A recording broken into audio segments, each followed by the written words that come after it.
আজকের এই ভিডিও লেকচারটিতে আমি আলোচনা করব উৎসেচক বা এনজাইম। দেখো, উৎসেচক বা এনজাইম, এই এনজাইম নামটি এসছে, এন কথাটা এসছে ইন বা মধ্যে, এবং জাইম মানে ইস্ট, অর্থাৎ সবচেয়ে প্রথমে ইস্টের দেহে এটা পাওয়া গেছিল, সেই জন্য এটার নাম হচ্ছে এনজাইম। এবং এটাকে বায়োলজিক্যাল ক্যাটালিস্ট বলা হয়, বায়োলজিক্যাল ক্যাটালিস্ট বা জৈব অনুঘটক। অর্থাৎ সাধারণভাবে কোনো বিক্রিয়ার বেগকে বাড়ায় বা বিক্রিয়ার বেগকে কমায়, অর্থাৎ কোনো রাসায়নিক বিক্রিয়ার বেগকে প্রভাবিত করার ক্ষেত্রে, অর্থাৎ তাকে পজিটিভলি বা নেগেটিভলি রেগুলেট করার ক্ষেত্রে এই এনজাইম বা উৎসেচক এটি খুব গুরুত্বপূর্ণ। অর্থাৎ আমাদের শরীরের মধ্যে যে বায়োকেমিক্যাল রিঅ্যাকশনস গুলো চলতে থাকে, সেই রিঅ্যাকশনস গুলো হবে না without proper help of enzyme, enzyme বা উৎসেচকের সাহায্য ছাড়া। এবার আমরা তাহলে একটু প্রথমেই দেখে নিই যে উৎসেচক তার বৈশিষ্ট্য বা ক্যারেক্টারিস্টিক্স গুলো কি।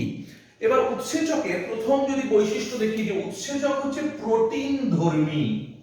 সাধারণত এরা প্রোটিন ধর্মী, অর্থাৎ এরা স্ট্রাকচারালি প্রোটিন। আমরা যখন পড়েছিলাম প্রোটিন হচ্ছে চেইন অফ অ্যামাইনো অ্যাসিড, অর্থাৎ এটা একটা প্রোটিন এবং তারা অ্যামাইনো অ্যাসিড শৃঙ্খল দিয়েই তৈরি, কিন্তু অনেক সময় প্রোটিনের সাথে অন্য কোনো পদার্থ যুক্ত থাকতে পারে। এবং এরা সাধারণত কোলয়েড হিসাবে অবস্থান করে, কোলয়েড রূপে থাকে, অর্থাৎ এরা ক্রিস্টাল ফরমেশন করে। এবং 3 নম্বরে তোমাদেরকে যে ধর্মটা আগেই বলেছি, যে এরা জৈব অনুঘটক। অর্থাৎ জৈব অনুঘটক মানে কি না, এরা সাধারণভাবে কোন বিক্রিয়ায় উপস্থিত থেকে বিক্রিয়ার বেগ বাড়ায় বা কমায়, কিন্তু বিক্রিয়া শেষে নিজে অপরিবর্তিত থাকে, বিক্রিয়া শেষে নিজে অপরিবর্তিত থাকে। এটা হচ্ছে একটা গুরুত্বপূর্ণ ধর্ম, অর্থাৎ এটা বায়োলজিক্যাল ক্যাটালিস্ট। এটা ছাড়া জীবজগতের যে বিভিন্ন বায়োকেমিক্যাল রিঅ্যাকশনস গুলো হয়, আমাদের যে হজম অর্থাৎ পরিপাক, বিপাক ইত্যাদির জন্য যে সমস্ত রিঅ্যাকশনস গুলো হয়, without the help of enzyme সেই রিঅ্যাকশন গুলো কোনোভাবেই হতে পারবে না। এটি নির্দিষ্ট সাবস্ট্রেটের উপর কাজ করে। সাবস্ট্রেট নির্দিষ্টতা, আমি পয়েন্টটা লিখলাম, অর্থাৎ এরা নির্দিষ্ট সাবস্ট্রেটের উপর কাজ করে। একটা নির্দিষ্ট এনজাইম সব সময় নির্দিষ্ট সাবস্ট্রেটের উপর কাজ করবে, অর্থাৎ সাবস্ট্রেট তার উপর যদি ই ফর এনজাইম, তাহলে একটা প্রোডাক্ট তৈরি হবে। এখানে S for substrate, E for enzyme এবং পি ফর প্রোডাক্ট। প্রোডাক্ট মানে হচ্ছে উৎপাদিত বস্তু। অর্থাৎ আমি যদি একটা উদাহরণ দিই তোমাদেরকে, পার্টিকুলার উদাহরণ দিই, এটা হচ্ছে একটা কমন এক্সাম্পল, অর্থাৎ সাবস্ট্রেটের সাথে এরকম সাবস্ট্রেটের উপর কাজ করে। সাধারণত সাবস্ট্রেট এরকম থাকে, তার থেকে ইএস কমপ্লেক্স গঠন হয় এবং তারপরে তৈরি হয় ই এবং পি। আমি আগেই বলেছি ই এনজাইম, পি প্রোডাক্ট, এর ইটা কিন্তু অপরিবর্তিত থাকে, তাহলে সাবস্ট্রেটকে সে পরিবর্তন করে প্রোডাক্টে রূপান্তরিত করে। এবার কিরকম হয় একটা উদাহরণ তোমাদেরকে আমি দিই। ধরো গ্লুকোজ, গ্লুকোজকে পরিবর্তন করে তৈরি করে গ্লুকোজ 6 ফসফেট। এই বিক্রিয়াটি করে হচ্ছে যে এনজাইম, তার নাম হলো হেক্সোকাইনেজ।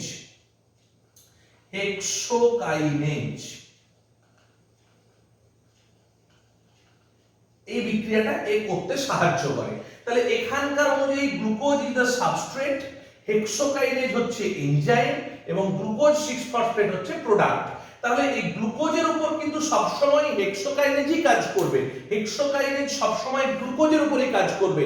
এই কিন্তু ফ্রুক্টোজ হলে হেক্সোকাইনেজ কাজ করবে এরকম কোনো নির্দিষ্টতা নেই। অতএব এইটা একটা খুব গুরুত্বপূর্ণ বিষয়, যে একটা নির্দিষ্ট উৎসেচক বা নির্দিষ্ট এনজাইম একটি নির্দিষ্ট সাবস্ট্রেটের উপরই ক্রিয়াশীল, যে কোনো বস্তুর উপরে সে কিন্তু কাজ করবে না। তাহলে এটা একটা খুব গুরুত্বপূর্ণ বিষয়। ধরো আমি আরো তোমাদেরকে একটা দেখাই, এটা যদি একটু মুছে দিই, তাহলে গ্লুকোজ 6-ফসফেট থেকে যেমন আরো একটা বিক্রিয়া হতে পারে, সেটা হলো ফ্রুক্টোজ 6-ফসফেট। এই বিক্রিয়াটা কিন্তু আর হেক্সোকাইনেজ করতে পারবে না, এই বিক্রিয়াটা করবে আবার আইসোমারেজ। আইসোমারেজ উৎসেচক, অর্থাৎ এখানে গ্লুকোজ 6-ফসফেট আইসোমারেজ এই উৎসেচকটি, এই গ্লুকোজ অতএব এই আইসোমারেজের এখানে সাবস্ট্রেট কিন্তু হচ্ছে গ্লুকোজ 6-ফসফেট, ফ্রুক্টোজ 6-ফসফেট হচ্ছে তার আবার প্রোডাক্ট। অর্থাৎ এই বিক্রিয়াটা যখন হবে, এই দিকের যখন বিক্রিয়াটি আমি যদি ধরি, তাহলে তখন গ্লুকোজ 6-ফসফেটকে আর আমরা প্রোডাক্ট বলতে পারবো না, তখন এটা সাবস্ট্রেট, এটা প্রোডাক্ট, এটা এনজাইম। অর্থাৎ প্রত্যেকটা বিক্রিয়ার ক্ষেত্রে এইভাবে নির্দিষ্ট একটা এর উপরে কাজ করবে এবং বিক্রিয়া শেষে সে নিজে কিন্তু অপরিবর্তিত থাকবে, যেটা বায়োলজিক্যাল ক্যাটালিস্টের একটা অন্যতম ধর্ম। এটা গেল সাবস্ট্রেট নির্দিষ্টতা, অর্থাৎ নির্দিষ্ট একটা সাবস্ট্রেটের উপর ক্রিয়াশীল থাকার প্রবণতা। এটা উভমুখীও হতে পারে কাজ, অথবা একমুখীও হতে পারে।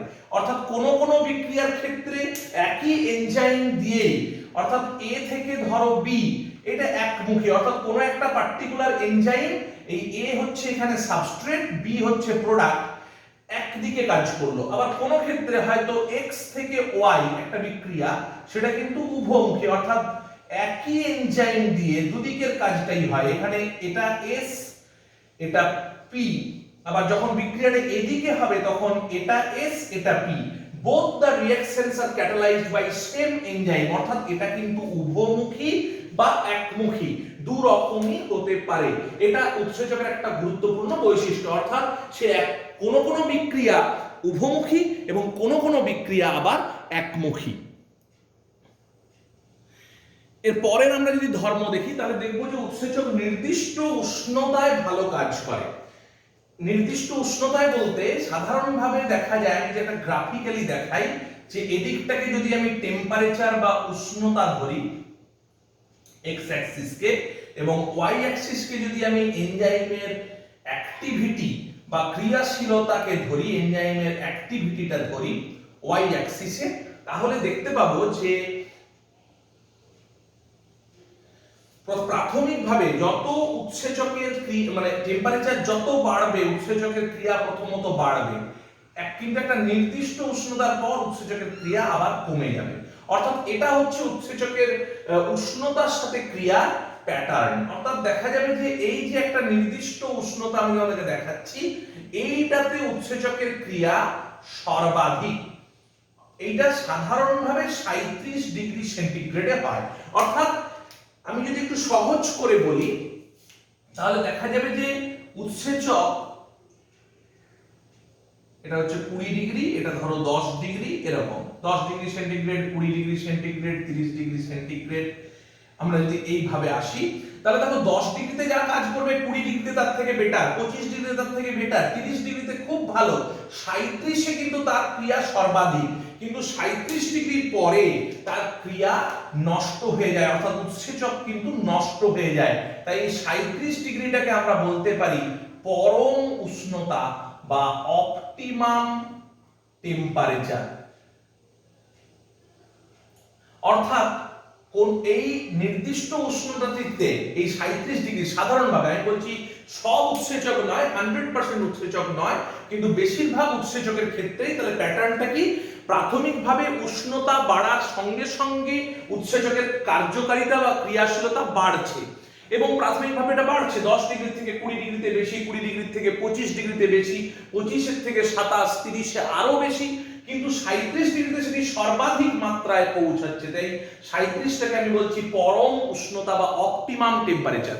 কিন্তু যখনই 37 ডিগ্রি পেরিয়ে যাচ্ছে, অর্থাৎ 40 ডিগ্রির কাছাকাছি আসছে, তখন দেখা যাচ্ছে যে উৎসেচকের ক্রিয়া নষ্ট হয়ে যাচ্ছে। তো এটা হচ্ছে উৎসেচকের সাথে উৎসেচকের কাজের সাথে উষ্ণতার একটা সম্পর্ক। এটা অনেক সময় তোমাদের 2 নম্বরের প্রশ্ন পড়তে পারে, যে উৎসেচকের ক্রিয়ার সাথে উষ্ণতার সম্পর্ক কেমন। এবার সেখানে সেই জন্য একটা বলে রাখা দরকার যে দেখবে আমাদের মানুষের হোমিওথার্মিক অ্যানিমেল যারা, তাদের স্বাভাবিক তাপমাত্রা হচ্ছে 37°C। তার ফলে এই 37°C সবচেয়ে ভালো কাজ করে উৎসেচক। দেখবে এই জন্য আমাদের জ্বর হলে বা শরীরের তাপমাত্রা বেড়ে গেলে আমাদের কিন্তু উৎসেচকের ক্রিয়া অনেকটা কমে যায়, তাই আমাদের শরীরে পরিপাক বা হজমের গন্ডগোল দেখা দেয়। তাহলে শরীরের তাপমাত্রা 37°র সাথে উৎসেচকের ক্রিয়ার কিন্তু একটি সুন্দর সম্পর্ক রয়েছে। আমরা যদি একইভাবে দেখি নেক্সট আরেকটা পয়েন্ট, যে এটা নির্দিষ্ট পিএইচ এ সবচেয়ে ভালো কাজ করে। পিএইচ মানে তোমরা জানো পাওয়ার অফ হাইড্রোজেন। এই পিএইচ অ্যাকচুয়ালি এটা অম্লত্ব এবং ক্ষারত্বের মাত্রা নির্ণয়ের জন্য ব্যবহার করা হয়। অম্লত্ব বা অ্যাসিডিটি বা ক্ষারত্ব বা ক্ষার, অ্যালকালিনিটি, এইটাকে ডিনোট করে। এবং পিএইচ এর রেঞ্জ হয় 0 to 14। তোমরা জানো হয়তো যে 0 মাঝে যদি 7 এবং এদিকে যদি 14 রাখি, তাহলে আমি এই গ্রাফটিকে একটু মুছে দিই। তাহলে এটা একইভাবে যেরকম উষ্ণতার সাথে ক্রিয়াশীল ছিল, এই পিএইচ এর সাথেও কিন্তু একটা নির্দিষ্ট পিএইচ ঘনত্বে সবচেয়ে ভালো কাজ করে। 7 হচ্ছে প্রশম বা নিউট্রাল পিএইচ। যত এদিকে যাবে তত অ্যালকালিনিটি বা ক্ষারত্ব বাড়বে, অ্যালকালিনিটি বাড়ে। আর যত এপাশে যাবে, নিচের দিকে যাবে, তত অ্যাসিডিটি বাড়বে, অ্যাসিডিটি বাড়বে। অর্থাৎ দেখবে কোন একটা কেমিক্যালের যদি 1 হয় পিএইচ, এ এর ধরো পিএইচ 1, বি এর পিএইচ 3, তাহলে এ কিন্তু বেশি অ্যাসিড। মনে রাখতে হবে বি এর তুলনায় বেশি অ্যাসিড কিন্তু এ। অতএব এই জায়গাটা আমরা খেয়াল রাখবো। আবার এদিকের ক্ষেত্রে কিন্তু নরমাল ব্যাপার, ধরো সি তার 9 আর ডি আর একটা কেমিক্যাল তার 11, তাহলে এখানে কিন্তু ডি হচ্ছে বেশি ক্ষার। অতএব এইখানের ক্ষেত্রে তোমরা মনে রাখবে যে অ্যাসিড মাত্রার ক্ষেত্রে কিন্তু যত কম হবে তত সেটা বেশি অ্যাসিড হবে। এবার আমরা একইভাবে দেখব যে কোন একটা নির্দিষ্ট পিএইচ এর সাথে এনজাইমের অ্যাক্টিভিটির আবার কি রকম সম্পর্ক। সেক্ষেত্রেও কিন্তু অনেকটা উষ্ণতার মতোই সম্পর্ক আছে।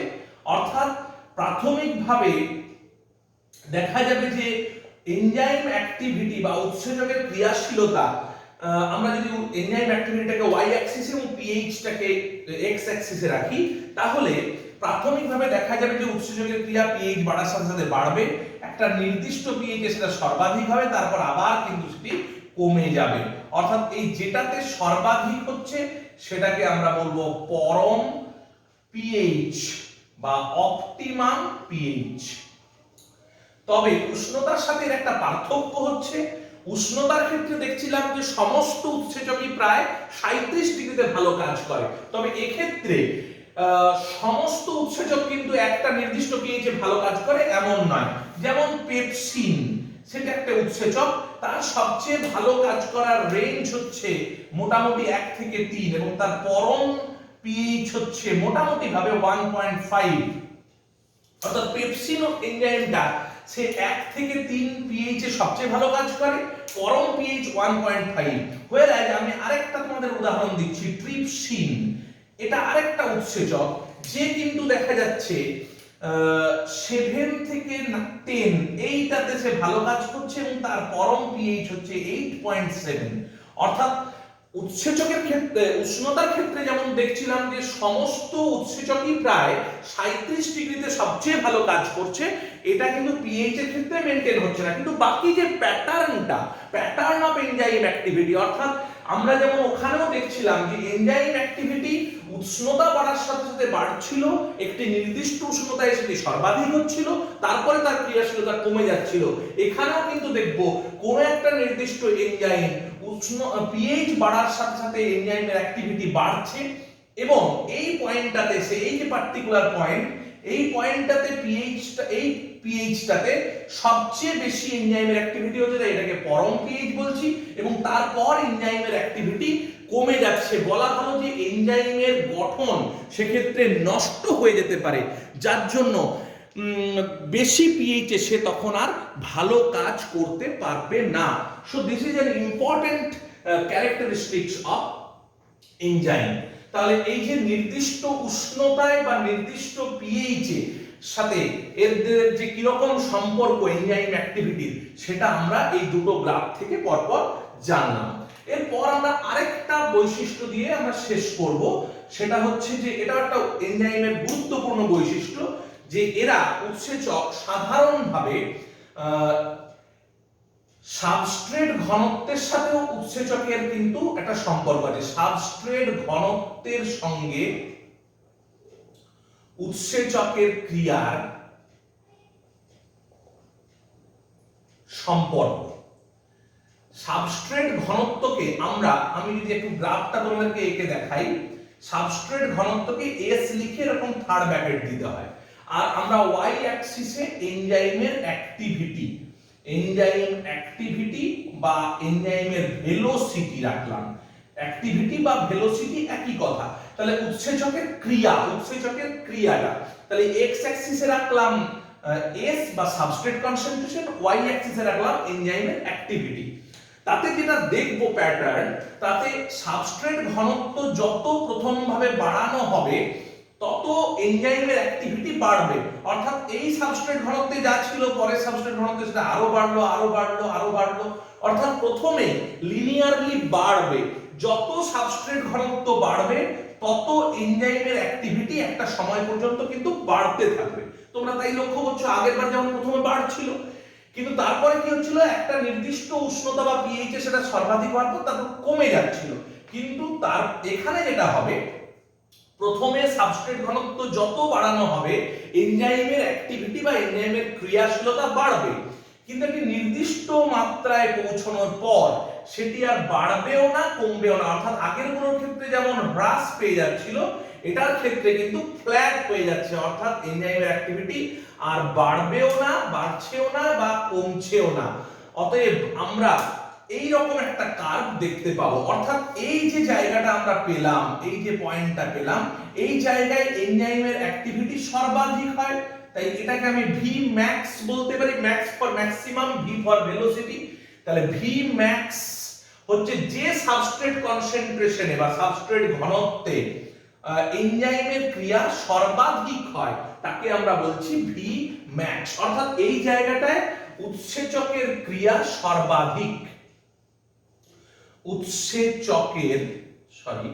উৎসেচকের ক্রিয়া এখানে সর্বাধিক হচ্ছে এই সাবস্ট্রেট ঘনত্ব, সেটা হচ্ছে ভি ম্যাক্স। তাহলে আমরা যদি এই ভি ম্যাক্স এর ঠিক অর্ধেক জায়গায় আসি, আমি এটাকে হাফ অফ ভি ম্যাক্স বলতে পারি, কারোর আপত্তি থাকবে না। তাহলে এই হাফ অফ ভি ম্যাক্স যেই সাবস্ট্রেট ঘনত্বে আসছে, এই যে জায়গাটা এইখানে যে সাবস্ট্রেট ঘনত্ব আসবে, এই সাবস্ট্রেট ঘনত্বটাকে বলা হয় Km। কি বলা হয়? Km। Km সমান হচ্ছে মাইকেলিস মেন্টেন ধ্রুবক। মাইকেলিস মেন্টেন ধ্রুবক, বিজ্ঞানী মাইকেলিস এবং মেন্টেন এই ধ্রুবকটা আবিষ্কার করেন। তাদের সূত্র অনুযায়ী Km সমান হলো হাফ অফ ভি ম্যাক্স। অর্থাৎ এটা ধ্রুবক কেন বলছে, যে এই মাইকেলিস মেন্টেন কনস্ট্যান্ট, অর্থাৎ এই যে ধ্রুবকটা, এটা ওই অর্ধেক, যেখানে এনজাইমের ক্রিয়া সর্বাধিক বেগের অর্ধেক হচ্ছে, সেই সাবস্ট্রেট কনসেন্ট্রেশন বা সেই সাবস্ট্রেটের ঘনত্বকে বলা হয় Km, মাইকেলিস মেন্টেন ধ্রুবক। তোমরা আমাকে জিজ্ঞেস করতেই পারো যে স্যার ভি ম্যাক্স কে আমরা ধ্রুবক ধরলাম না কেন? কিন্তু তোমাদের একটা জিনিস দেখাই, যে ভি ম্যাক্স হয়তো এই সাবস্ট্রেট কনসেন্ট্রেশনে শুরু হয়েছে, কিন্তু ভি ম্যাক্স এর তো এই সাবস্ট্রেট কনসেন্ট্রেশনে বা এইখানে এসেও ভ্যালুটা অনেকগুলো, অর্থাৎ এই সবগুলোর ভ্যালু তো এই যে সাবস্ট্রেট তিনটে আমি দেখালাম, x y বা z, এই যে কনসেন্ট্রেশন গুলো, এই সব কনসেন্ট্রেশনই তো ভি ম্যাক্স আসছে। কিন্তু হাফ ভি ম্যাক্স এর লক্ষ্য করো, এখানে যেহেতু গ্রাফটা একটা আপওয়ার্ডলি যাচ্ছে, অর্থাৎ সরলরৈখিকভাবে উপরের দিকে বাড়ছে, তাই Km এর কিন্তু দুটো ভ্যালু দেখা যাবে না। কনস্ট্যান্ট মানে কি, ধ্রুবক মানে কি, যেটা ডবল বা দুটো কোনো ভ্যালু হয় না। অর্থাৎ আমরা যদি Km সমান Vmax লিখতাম, Vmax এর কিন্তু একাধিক ভ্যালু বা একাধিক মান রয়েছে, কিন্তু Km বা মাইকেলিস মেন্টেন ধ্রুবক হাফ অফ Vmax কে ধরা হয়েছে। তার কারণ ওই ঘনত্বে অর্থাৎ ওই সাবস্ট্রেট ঘনত্বে উৎসেচকের ক্রিয়া সর্বাধিক ক্রিয়ার অর্ধেক হয় বা উৎসেচকের বেগ সর্বাধিক বেগের অর্ধেক হয়, অর্থাৎ Km বা equal to half V max. এইটা হচ্ছে মাইকেলিস মেন্টেন ধ্রুবক। অর্থাৎ এই ধ্রুবকের দ্বারা উৎসেচকের সাথে সাবস্ট্রেটের যে মানে ঘনত্বের যে সম্পর্ক, সেই সম্পর্ককে সুন্দরভাবে ব্যাখ্যা করা হয়েছে। তাহলে এই এনজাইমের যে বৈশিষ্ট্যগুলো আমরা পড়লাম, তার মধ্যে এটা বায়োলজিক্যাল ক্যাটালিস্ট, এটা তো খুব গুরুত্বপূর্ণ বিষয়, কিন্তু এই তিনটে জিনিস উৎসেচকের ক্রিয়ার সাথে টেম্পারেচারের কিরকম সম্পর্ক, উৎসেচকের ক্রিয়ার সাথে পিএইচ বা অম্লত্ব ক্ষারত্বের মাত্রার কিরকম সম্পর্ক এবং উৎসেচকের ক্রিয়ার সাথে সাবস্ট্রেট ঘনত্বের কিরকম সম্পর্ক, সেটা আমরা দেখলাম। অর্থাৎ উষ্ণতা এবং পিএইচ এর ক্ষেত্রে দেখলাম যে প্রথমত বাড়ছিল, তারপর একটা জায়গায় গিয়ে সর্বাধিক মাত্রায় পৌঁছচ্ছিল, তারপর কিন্তু হ্রাস পাচ্ছিল। সাবস্ট্রেট ঘনত্বে যেটা মজার ব্যাপার, যে সাবস্ট্রেট ঘনত্বে কিন্তু প্রথমত বাড়ছে, অর্থাৎ উৎসেচক উষ্ণতা বা পিএইচ এর মতো প্রথম দিকে বাড়ছে, কিন্তু একটা নির্দিষ্ট পয়েন্টে গিয়ে সেটা কিন্তু আর বাড়ছেও না কিন্তু কমছেও না।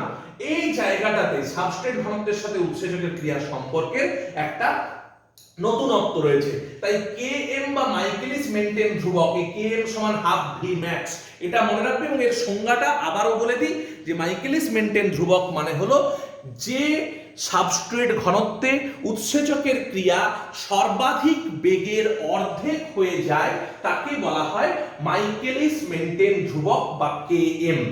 অর্থাৎ এইটি কিন্তু খুব ইম্পর্টেন্ট একটা প্যারামিটার উৎসেচকের ক্রিয়াশীলতা বা উৎসেচকের অ্যাক্টিভিটি দেখার ক্ষেত্রে।